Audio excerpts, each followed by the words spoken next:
Vamos agora falar então do êxtase. O êxtase também é um processo de emancipação da alma, mas ainda maior do que no sonambulismo. O sonambulismo já é um processo de emancipação da alma maior do que no sonho. E o êxtase ainda maior do que no sonambulismo. A alma ela vai estar muito mais livre e vai ter muito mais acesso a outras dimensões do plano espiritual do que no sonambulismo.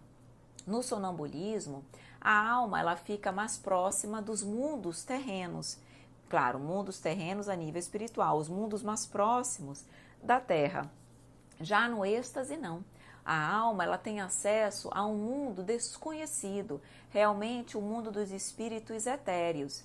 E justamente tendo acesso a esses mundos, é como se o espírito vivesse antecipadamente a vida dos espíritos superiores, aquela vida maravilhosa. É uma sensação de bem-estar no êxtase tão grande, tão intensa, tão maravilhosa, que não há comparação dessa sensação no plano material.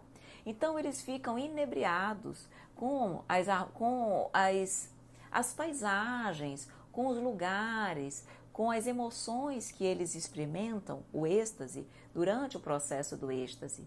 E é algo tão forte, é algo tão intenso, que muitas vezes o espírito tem dificuldade de retornar para o corpo físico, porque ele está tão inebriado, está realmente em estado de êxtase, vivenciando aquelas maravilhas de planos mais evoluídos, que ele quer permanecer lá.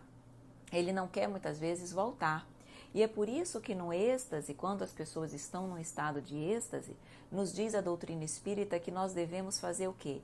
Nós devemos de alguma forma pedir para ele retornar.